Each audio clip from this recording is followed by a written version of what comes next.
Olá, no Direito Sem Fronteiras de hoje vamos iniciar uma série de 4 programas sobre os tribunais internacionais. Os tribunais internacionais atuam principalmente para facilitar as relações de comércio e para preservar a defesa dos direitos humanos. Eles assumem importância cada vez maior, já que uma vez ratificado, seu tratado constitutivo torna-se lei nos países signatários e passam a ser de observância obrigatória. No programa de hoje vamos falar sobre o papel geral dos tribunais internacionais e conhecer um pouco mais dos tribunais penais. Veja na reportagem. O número de tribunais internacionais aumentou, assim como o acesso direto da pessoa humana à justiça para além das fronteiras da sua nação de origem. Esta é uma das conquistas irreversíveis do direito internacional contemporâneo. Segundo o jurista brasileiro Antônio Augusto Cansado Trindade, a Carta das Nações Unidas de 1945 cuida de prever a criação de novos tribunais internacionais que contribuem para equiparar o direito internacional na busca de uma solução judicial de controvérsias em distintas áreas de regulamentação. As bases de jurisdição dos tribunais internacionais contemporâneos estão nas convenções, acordos e instrumentos internacionais respectivos, e seu exercício tem regulamentos próprios. Entre os tribunais internacionais está o Tribunal Penal Internacional. De caráter permanente, o tribunal foi estabelecido em 2002 em Haia, nos Países Baixos, onde é sediado. Para falar sobre esse assunto, vamos conversar com Geraldo Miniucci, professor associado do Departamento de Direito Internacional e Comparado da Faculdade de Direito da Universidade de São Paulo, e com Caio Graco Pinheiro Dias, professor do Departamento de Direito Público da Faculdade de Direito de Ribeirão Preto, também da USP. Muito bem-vindos ao nosso programa. Eu gostaria de agradecer a participação dos professores aqui no Direito Sem Fronteiras. Professor Miniucci, a necessidade de se julgar conflitos internacionais, principalmente diante das guerras que o mundo enfrentou, influenciaram a criação dos tribunais internacionais? O que influencia a criação de tribunais internacionais é muito mais o contexto político, né? Para saber por que uma corte foi criada, é preciso conhecer os seus antecedentes políticos, né? Então, assim, não há propriamente uma necessidade de julgar conflitos, mas sim de dar uma resposta política para esses conflitos, e a criação de um tribunal é uma resposta que se dá para esse tipo de conflito, né? Então, se a gente pegar, por exemplo, o Tribunal Penal para a Antiga Iugoslávia, né? O Tribunal Penal para a Antiga Iugoslávia foi criado dentro de um contexto da guerra civil que havia na Antiga Iugoslávia nos anos 90. Essa guerra foi interpretada como uma ameaça à paz e à segurança, porque numa guerra como aquela, né, como em toda guerra civil, a primeira consequência que existe é o surgimento de refugiados, né, e esses refugiados saem dos Balcãs, muitos atravessavam o Adriático, chegavam na Itália, e da Itália eles ganhavam o resto da Europa. Isso foi interpretado por muita gente, como, né, por muitas autoridades, como uma ameaça à paz e à segurança da Europa, porque esses refugiados iam, enfim, concorrer com a mão de obra local, iam acirrar a xenofobia, e, enfim, iam trazer consigo uma série de consequências que, para muita gente, foi interpretada como uma ameaça à paz e à segurança. E aí, qual é a resposta para se dar para essa ameaça? Poderia ser uma resposta militar, mas uma resposta militar é mais difícil, porque havia, na época, a oposição da União Soviética, depois Rússia, né, que não iria consentir numa resposta militar contra um dos seus principais aliados, a Sérvia. Então, o Conselho de Segurança lançou mão, né, de um outro dispositivo que tem na Carta da ONU, que autoriza o Conselho a adotar medidas que não envolvam o uso da força, né, para enfrentar questões de ameaça à paz e à segurança. E o Tribunal Penal para a Antiga Iugoslávia foi entendido como sendo uma dessas medidas. E todos eles são uma resposta política para um determinado problema. E, professor Caio, tendo em consideração isso que o professor Miniucci falou, das especificidades de cada tribunal, mas de uma forma geral, se é que a gente pode explicar para o nosso telespectador, como é que são as decisões desses tribunais? Qual é o alcance? Ele pune pessoas, ele pune estados, organismos internacionais? Como é que é o alcance dessas decisões? Sobre essa sua pergunta, Carla, a resposta, como boa parte das respostas no direito, é depende. Né? Depende daquilo que está estabelecido no próprio estatuto do tribunal, no tratado que institui o tribunal. Né? Os tribunais internacionais, eles não são parte de um sistema judiciário global. Né? Eu acho que esse é um ponto importante para a gente pensar em tribunais internacionais, é que não existe um poder judiciário global que esteja estruturado na forma de tribunais internacionais interligados e hierarquizados com um tribunal no seu topo. Né?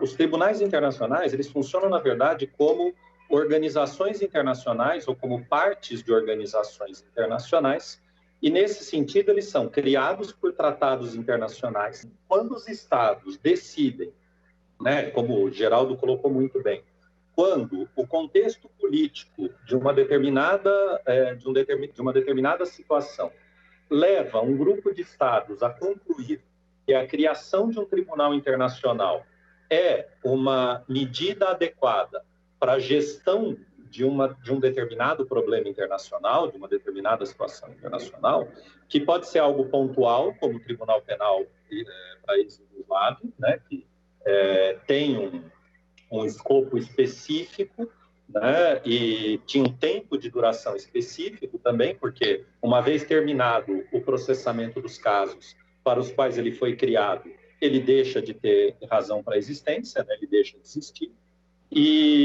ou ele pode ter um escopo aberto, como, por exemplo, o Tribunal, a Corte Internacional de Justiça, que tem uma competência ampla, né, e que não está adstrita a um determinado conflito, mas ela pode julgar casos que lhe sejam apresentados por quaisquer dos estados membros do tribunal. Então, a resposta à sua pergunta é nesse sentido. Tudo vai depender do que diz o tratado. O tratado vai definir qual é a competência material do tribunal, o tratado vai definir se o tratado poderá julgar demandas que sejam apresentadas por particulares, se o tribunal poderá julgar apenas demandas que sejam promovidas por estados.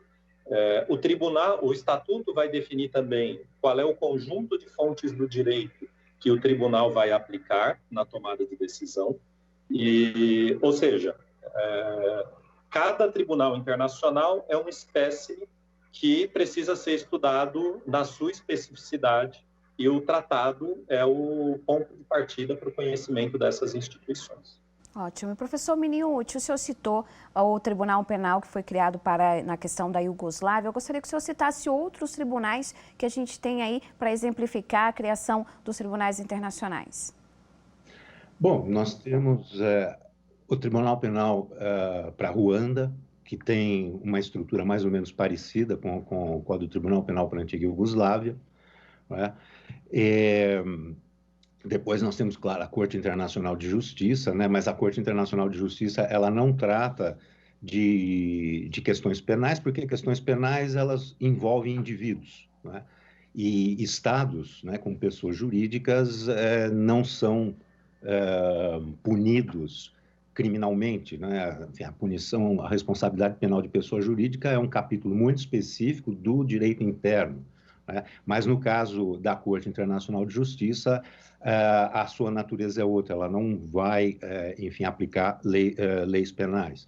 Depois, nós temos as cortes regionais de direitos humanos. Não é? Nós temos aqui no Sistema Interamericano de Direitos Humanos, a Corte, né, Interamericana de Direitos Humanos. Temos também, no contexto europeu, uma Corte Europeia de Direitos Humanos para tratar de direitos humanos. E aí, no caso, se trata, são tribunais que envolvem, que garantem, né, a pessoas cujos direitos foram violados pelos seus estados uma instância de recurso para essas pessoas. Então, vejam, nós temos, assim, tribunais penais para temas específicos, como é o caso da Iugoslávia ou de Ruanda, né? E aí são questões de direito internacional penal. Pois nós temos a Corte Internacional de Justiça para resolver questões entre estados, né? Não é que os estados são julgados por essa corte, mas assim a corte aparece para resolver questões entre estados. E temos as cortes regionais de direitos humanos, que, enfim, protege os direitos das pessoas, dos indivíduos. Professor Caio, eu gostaria que o senhor comentasse sobre o contexto da criação dos tribunais, principalmente quando a gente observa o fim do século XIX e o início do século XX. Eu acho que para entender esse momento, a resposta do Geraldo sobre o contexto político é importantíssima, né? O final do século XIX e o começo do século XX é um período de transição na ordem internacional que tinha sido estabelecida após a derrota de Napoleão em 1815, com o estabelecimento do sistema do Congresso de Viena. E parece interessante, nesse momento, tendo em vista uma série de questões de desenvolvimentos que tinham acontecido durante o século XIX no campo da tecnologia militar, que tinham tornado a guerra mais cara, mais destrutiva, né? E, ao mesmo tempo, mais perigosa para a continuidade das potências europeias, surge, no final do século XIX, uma pressão para se tentar limitar a guerra como meio de solução de controvérsias. Porque a guerra, tradicionalmente, foi vista pelos estados como meio de arbitragem dos seus conflitos. Então, a definição clássica do Karl von Clausewitz, que dizia que a guerra é a continuação da diplomacia por outros meios, né? Então, é a ideia de que, quando os estados têm um conflito que eles não conseguem resolver pacificamente, eles resolvem pela força das armas. O problema é que a força das armas, com o desenvolvimento tecnológico pós-revolução industrial, principalmente na segunda metade do século XIX, e a corrida bélica que foi provocada depois da unificação da Alemanha, né, tendo em vista que o sistema de alianças flexíveis da Europa do século XIX começa a se tornar mais rígido e criar dois blocos competidores pela hegemonia na Europa, isso faz com que, para as potências da época, a possibilidade da guerra seja vista como um risco intolerável, né? Daí o impulso político para você buscar a criação de tribunais internacionais, de meios alternativos à guerra para a solução dos conflitos entre estados. Primeiro tribunal, vamos dizer assim, o primeiro tribunal universal para a solução de conflitos entre estados, ele acaba sendo criado depois da Segunda Guerra Mundial, após o estabelecimento da Liga das Nações, que é a Corte Permanente de Justiça Internacional, que é o embrião da atual Corte Internacional de Justiça. Bom, e já a gente continua a falar sobre esse assunto, porque agora a gente faz um rápido intervalo e na volta continuamos a falar mais sobre os tribunais internacionais. O Direito Sem Fronteiras volta já.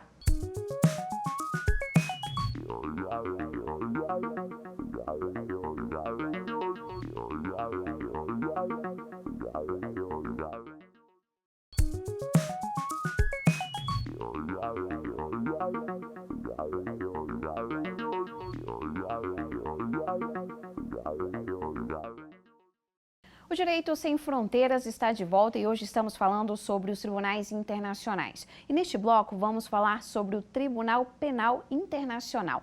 Voltamos com os professores. Professor Minuti, eu gostaria que a gente, antes de iniciar falando sobre os tribunais internacionais aí para o direito penal, eu gostaria que a gente comentasse sobre o impacto que teve o julgamento de Nuremberg na criação desses tribunais. Sobre o impacto, né, dos julgamentos que ocorreram em Nuremberg, talvez o mais importante, eu não sei o que o Caio acha, mas talvez o mais importante foi o fato dele ter criado precedentes para futuros casos penais que responsabilizem indivíduos no plano internacional. No mais, o Tribunal de Nuremberg não deveria ser modelo para nada, né? Porque, afinal, foi um tribunal militar de exceção, composto por juízes dos países vencedores e com protagonismo norte-americano. Ele não era um órgão que pertencia a uma justiça a qual, né, uma justiça mais ampla, a qual também os aliados estariam submetidos, né, para que respondessem por crimes que eventualmente tenham cometido. São conhecidos os casos de alemãs que foram estupradas por soldados russos, são conhecidas, ou o próprio bombardeio de Dresden, né? Ele pode ser considerado um crime de guerra, porque, afinal de contas, na lei da guerra, um ataque pode ser realizado se houver algum interesse militar naquele alvo, né? Dresden, quando foi bombardeada, já praticamente a Alemanha já era uma questão de tempo. A capitulação da Alemanha era uma questão de tempo e Dresden já não tinha mais nenhuma importância militar. Salvo melhor juízo, eu entendo que Dresden não poderia ter servido de alvo. Se serviu de alvo, foi talvez assim vingança pelo que os alemães fizeram contra, sobretudo na Inglaterra, não é? Mas Dresden também é algo que deveria entrar na conta de crimes de guerra, e não entrou. E a própria bomba de Hiroshima e Nagasaki também deveria entrar na conta de crimes de guerra, porque, afinal de contas, aquela bomba ela deixou vítimas que sequer participaram do conflito, né? O Japão, na verdade, foi usado quase como um laboratório para experimentar, né, as duas bombas, a que foi lançada em Hiroshima e depois a que foi lançada em Nagasaki. Não é à toa que Hiroshima foi poupada durante toda a guerra, né? Não sofreu nenhum ataque convencional, porque queriam deixar para o fim, né? Justamente para poder ver qual era o impacto que essa bomba ia ter, né? E também para mandar um recado, né, para o mundo do pós-guerra, que a partir daquele momento os Estados Unidos anunciavam, né, para o mundo, sobretudo para a União Soviética, que eles estavam na posse de um novo brinquedinho e que aquilo deveria ser levado em conta, né, no pós-guerra. E, professor Caio, em 2002, a gente vê a criação do Tribunal Penal Internacional em Haia, com o estabelecimento do Estatuto de Roma. Como é que atua esse tribunal?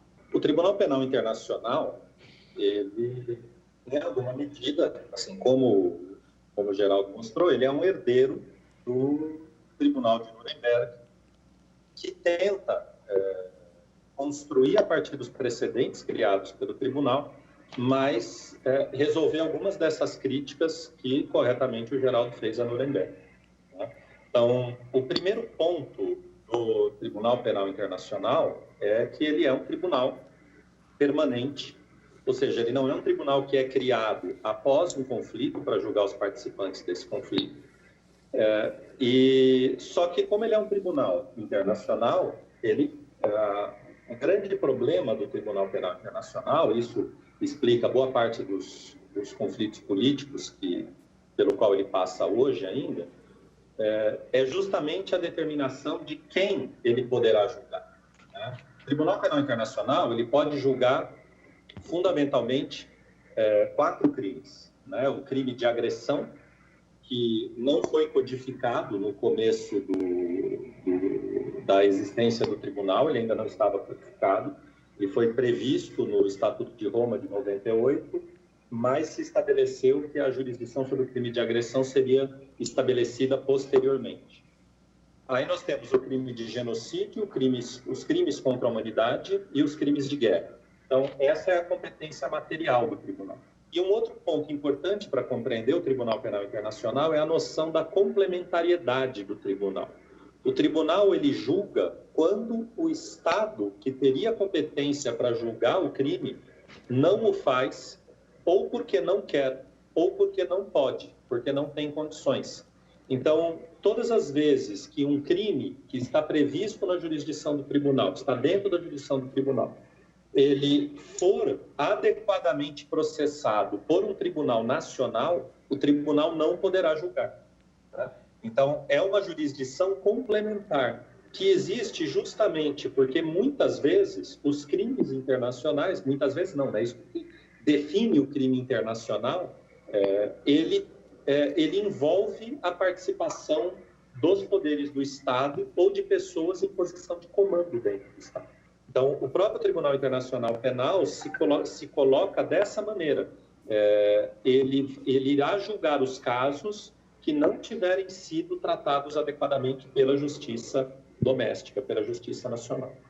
Professor Minuti, é justamente sobre esse ponto que o professor Caio está tocando que eu gostaria de aprofundar com o senhor. A gente está falando de julgamento que envolvem países que têm suas legislações penais próprias. Como é que fica a soberania desses países? Como é que é tratada essa questão dentro do tribunal? Bem, veja, a soberania dos países continua onde ela sempre esteve, né? O país aderiu soberanamente a esse tratado e, a partir do momento que ele se compromete com as normas desse tratado, ele vai ter que agir como todo mundo quando adere a um tratado, né? Ele adere àqueles termos, ele não foi forçado a isso, né? Ele simplesmente diz, não, eu assumo as obrigações nesse tratado por razões, enfim, que aí cada país vai ter a sua, e a partir desse momento, então, ele tem que submeter essas regras, ou seja, extraditar alguém que deve ser levado a julgamento nesse tribunal. Então, se tem alguém, por exemplo, o Brasil faz parte, né, do Tribunal Penal Internacional, se tiver alguém procurado por esse tribunal em território brasileiro, o Brasil tem que entregar essa pessoa para esse tribunal. Mesmo, e aqui é um pouco polêmico isso que eu vou falar, mas mesmo em se tratando de brasileiros. Porque, embora a Constituição brasileira diga que não se extraditam brasileiros, isso é verdade quando nós falamos de uma extradição de um Estado para outro Estado. Então, o Brasil não extradita brasileiro para ser julgado por uma outra soberania nacional. Uhum. Mas o Tribunal Penal Internacional não é uma soberania, não é um Estado, e não há nada na Constituição brasileira que impeça a entrega de um cidadão brasileiro para o Tribunal Penal Internacional. De modo que o Brasil tem essa obrigação e todos os demais países que fazem parte do tribunal têm esse dever, né?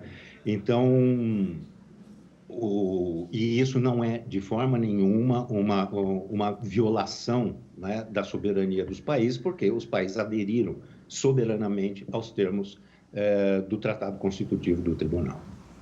Professor Caio, eu gostaria que o senhor citasse outros casos emblemáticos que o tribunal já julgou. Como é que são cumpridas também essas decisões? Um dos casos eu acho emblemático, até porque ele constrói em cima de uma jurisprudência que vem sendo desenvolvida no direito internacional a respeito da imunidade de chefes de Estado, é o caso do Sudão, né, em que os crimes contra a humanidade, os crimes de guerra e o crime de genocídio cometidos na região de Darfur foram investigados e processados pelo tribunal.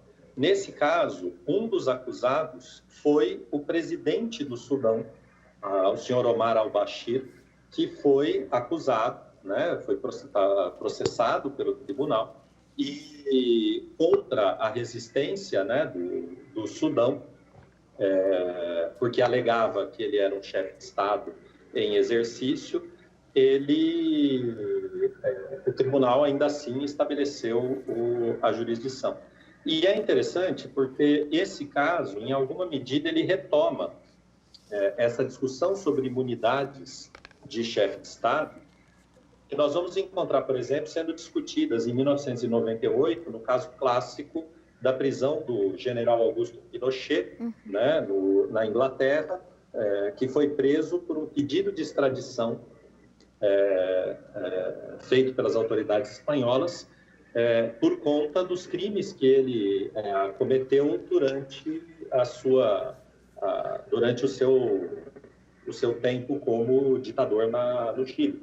O grosso dos casos do tribunal, eles são casos que estão localizados na África, né? E isso deu ao tribunal uma certa, vamos dizer assim, uma certa fama de ser um tribunal contra-africano, né? Um tribunal que exerce o seu poder apenas em relação a essas nações africanas, mas não em relação a outras nações que teriam uma centralidade maior no campo das relações internacionais, e por isso inclusive alguns estados africanos até se retiraram, né? Embora, se não me falha a memória, Ruanda tenha voltado ao Tribunal Penal Internacional. Acho que Ruanda denunciou o tribunal, o tratado do tribunal. Então, acho que esse caso, Omar al-Bashir, ele é representativo dos casos do Tribunal Penal Internacional. Professor Minuti, eu gostaria que a gente falasse agora do contexto de futuro. O que a gente ainda pode esperar do Tribunal Penal Internacional? De onde pode vir as principais demandas para esse tribunal? O que a gente pode esperar, né? Hoje nós temos, na configuração das relações internacionais, uma tensão permanente entre o atributo da soberania, de um lado, né, e uma outra força que vai contra isso, que é o multilateralismo. Né? E hoje em dia nós, né, como todo mundo sabe, nós vivemos um momento de recrudescimento do nacionalismo, e o recrudescimento do nacionalismo sempre vai ser uma força contrária a esses tribunais internacionais. Né? Muita gente vai até forçar a interpretação para não se submeter à jurisdição desses tribunais, alegando que isso seria uma violação da soberania. Então, nós temos essa força que faz, digamos assim, a apologia dos Estados nacionais, né? E, ao mesmo tempo, nós temos os fatos que estão aí pelo mundo, sobretudo crimes que são cometidos aí mundo afora, que não são mais cometidos num único Estado nacional. Os crimes hoje são transfronteiriços. Muitas vezes a ordem é dada num território, é executada em outro, as consequências aparecem num terceiro. Enfim, isso na área penal.